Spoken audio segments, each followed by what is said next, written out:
From a lengthy discussion about license plate reader cameras to the sale of the next series of 2018 Go bonds and everything in between, the meetings on September 19th had something for just about everyone. Hello, everybody. My name's Aaron McCulloch, and he is Councilor Johnny Parks, and this is City Council Rewind.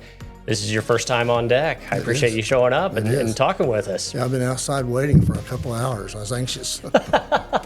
Well, hopefully we'll put that anxiety aside. So last night, there was a long discussion about the flock safety license plate reader cameras, probably one of the longest discussions we've ever had for a consent agenda item.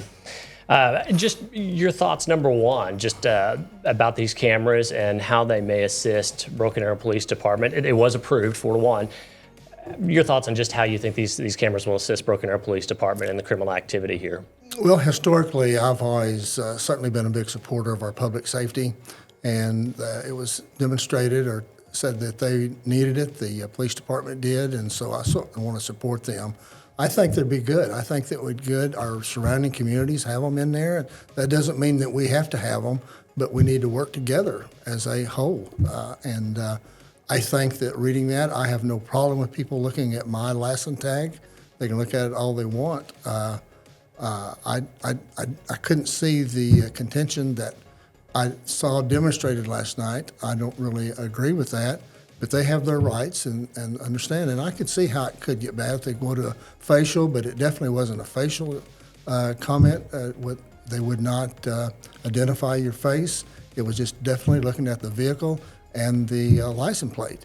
And if it helps the crime, great. So this is a contract. It's a one-year contract with a 60-day out pilot period. That council approved on Tuesday night, $18,250, and there'll be 5 cameras that will be strategically placed around the city. I might add, too, that one of the things they stressed is that they only hold that information for a certain amount of time, and then it's just done away with in this situation. But they will be able to work with our other police and safety utility people around the Broken Arrow area, so I think the continuity will work out great. It's a really good point. That data, they say, is saved for 30 days and then it's deleted from their servers. That's correct. Let's move on to the sale of the next series of 2018 general obligation bonds. This was approved last night.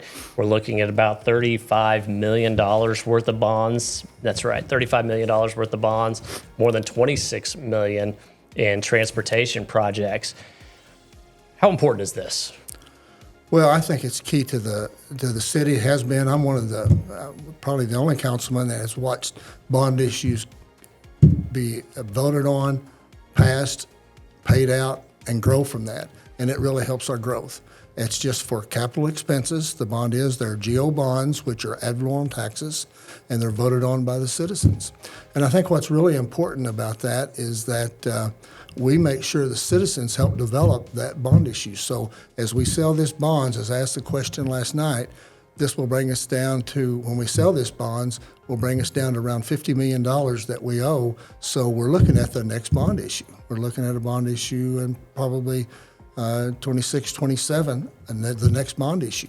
And that's what we use for capital improvements. If you look at those bonds, if you look at the Senior Center, History Museum, look at our roads, look at the 4-laning of the roads, all the capital improvements, fire trucks, ambulances, we purchased most of those from that ad valorem tax. So I think it's ultimately important for the vitality of the city and the growth of the city. And you mentioned the next bond that's coming up. Originally, it was planned for around 2028, but because of how prosperous and how thriving our community is doing, it's actually being moved up to April 2026. You're going to be on a committee that's starting the planning process. How exciting is that we're able to pay down this 2018 bond that's voter approved and be able to look ahead for the future generations as well? Well, it's very exciting. You know, I can remember, as I say, the bond issues, we nearly always pay them off early.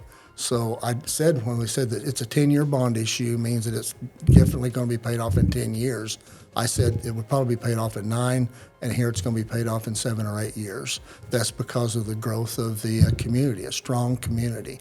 And I think it's important that we have this committee. This committee that I'm on now will be a committee that will bring together the different questions and surveys, the different outreach to the community to help get everybody involved, because the community are the ones who decided this bond issue, the 2018, the one we're wrapping up.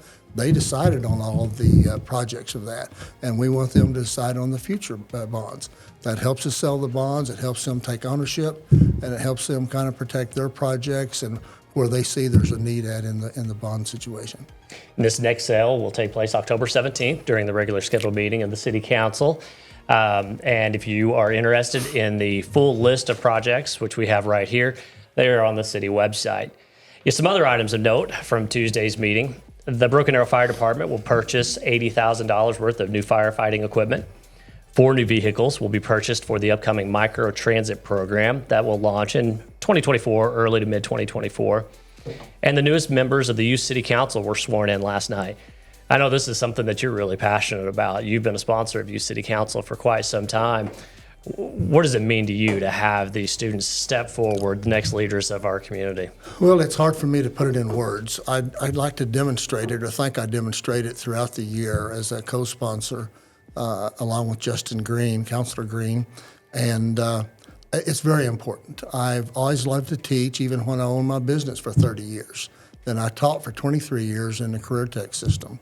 And what we're trying to teach here, if we had a lesson plan, was about government, about your government, and how important it is to you, how you get involved, that you get involved.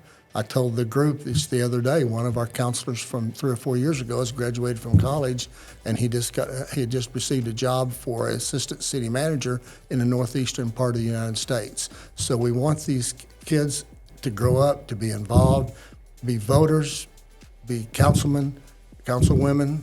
We want them to be involved in the democracy to make it continue the strong democracy. It's a great program. Look for applications next summer. It is a three-year commitment. So to learn more about these items or any other items on our agendas, go to brokenarrowok.gov and click on Agendas and Minutes under the Government tab. Complete the search field, select the time frame, and pick the governing body. Councilor Parks, thank you for joining us. Oh, I enjoyed it. Well, I can't remember what the schedule looks like, but you're due up again here pretty soon, actually. I will. I'll start practicing. Yeah, well, I think you did a fantastic job, Okay. even with the butterflies that you were talking about earlier. Right. So the next meeting is Tuesday, October 3rd. So until then, we'll see you around town, the city where opportunity lives. Thank you for watching. This is a production of the City of Broken Arrow, the city where opportunity lives.